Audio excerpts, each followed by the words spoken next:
without further ado, I'm gonna bring up Carlos, man.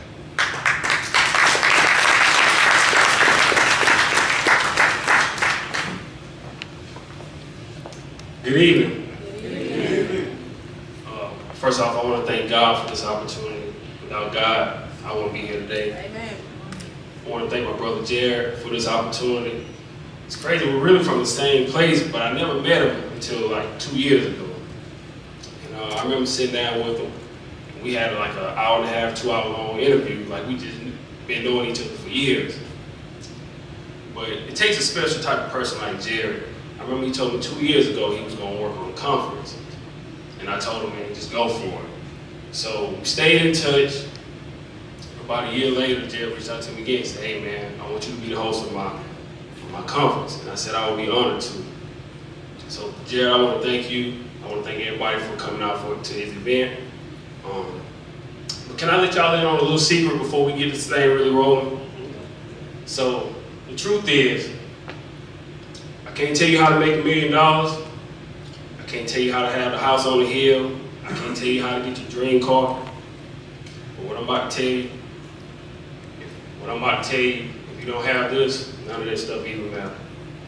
So I'm from a small place called Jonesville, South Carolina. Have y'all heard of that? Yes. Very small town. If you blink 3 times, you pass through it already. But it made me who I am. I love to tell people wherever I travel, I'm from Jonesville, South Carolina. So ended up going to Union High School, went to USC Upstate, and like most teenagers, going to college, I didn't really know what I wanted to do yet. So I just knew I wasn't ready to go to work full time. So I was like, well, let me just go to school for 4 years and buy some more time.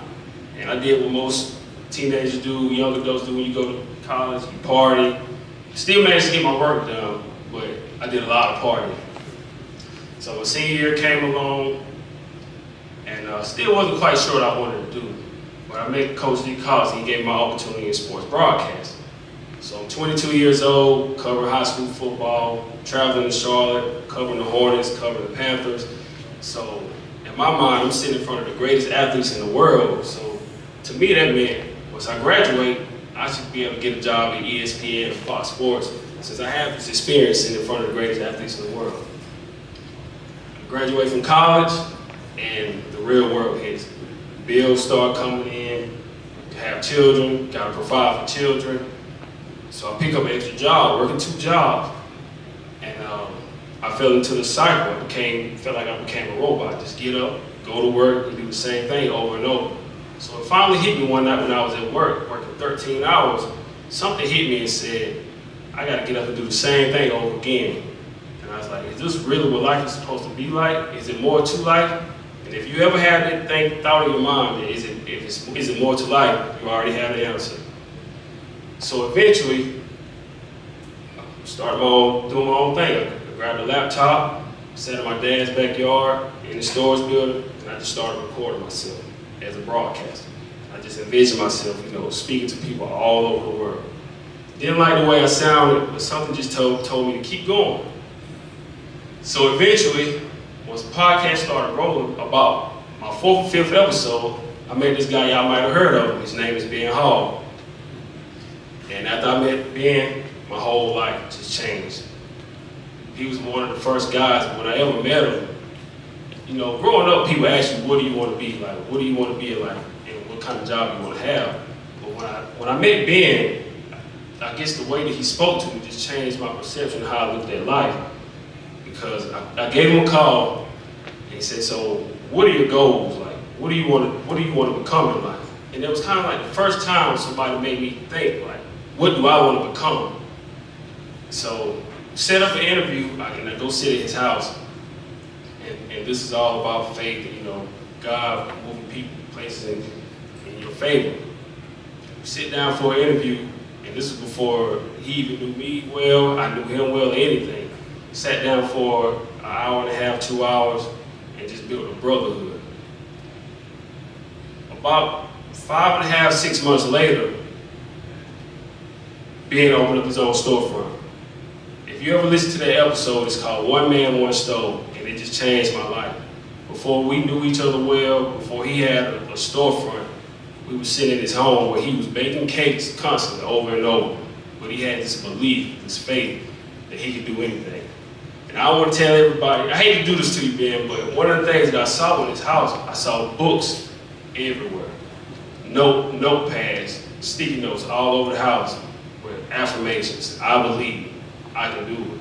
I love you, and things like that. So we kept the brotherhood going. But he spoke so many things into me, and it made me look at myself and see things that I didn't even know I could do. I didn't even know how to believe in myself. I just thought it was about getting up, going to work, taking care of your family. You put your dreams on hold. That's what I thought life was. So as I kept going, I started locally, and I would just think to myself, I was just thinking so small, I was like, man, how am I going to get more people to come sit down and do interviews with me? I was so nervous that I thought the only thing I could do was just interview local entrepreneurs. And then something funny just started happening. I started out in Spartanburg, then I went to Greenville, then we went to Charlotte, then we went to Atlanta, then we went to Miami, then we went to Vegas, then we went to Oakland, California, then we went to LA. And I just started interviewing all these different people. And I interviewed the founder of Reebok, Mr. Joe Foster. But when I first started, I thought none of this stuff was possible. Now don't get me wrong, it's been a lot of tough days on my journey. A lot of tough days. It were days where I didn't even think I could make it. But this is why your faith is so important. I remember, talking to Ben, and one day I just happened to just get on the road. I had to drive all the way to King Street, South Carolina. It was about 3 hours away. And this was a tough day for me. I had to go do an interview, and it was one of those days where I just started questioning things like, God, what am I doing? Because I was down to my last few dollars. I didn't have nothing in my pocket. And drove 3 hours, and I met this lady named Sulani Hammond down in King Street, South Carolina. And she was just so happy to meet me and my best friend, one of my best friends, Calvin. She just thanked us for, coming to do an interview with her.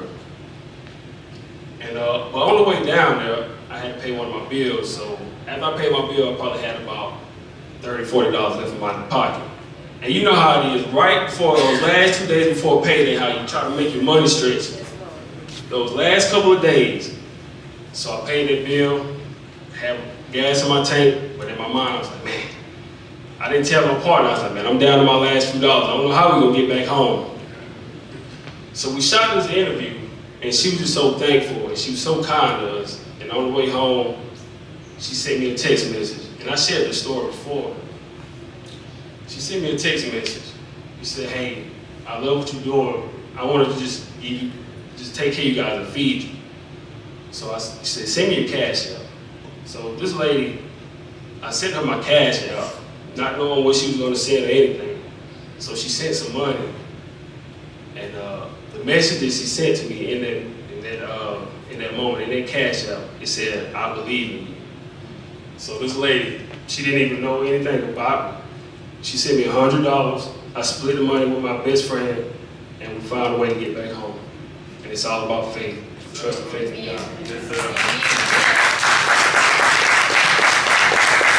like when you're down to your last, but you just know, you just gotta keep on going. Just don't give up on yourself. Don't quit. You just gotta have that faith. And I kept on going, and like I said, I started meeting so many different people all over the country, and going to Miami and Vegas and going to California. And I decided, man, it was just so many things coming my way. But I remember this conversation I had with Ben, and he asked me, have you ever been on a plane before? And never had been on a plane before. He said, I want you to think about this moment the first time you do it. When you get up there, I want you to look down. And all those buildings, they look so big, when you're standing from the ground, I want you to look down and see how small they are. And he said, I want you to think about your problems and look at it that way. The things that we make a big deal out of, at the end of the day, is nothing. So I put together my own tour, and that moment made me think about all the difficult times that I had, and how I had the issues with my car.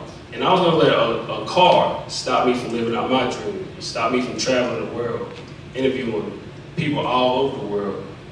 And it was just like, you know, keep that faith and you keep going and just understand that God is with you the entire way.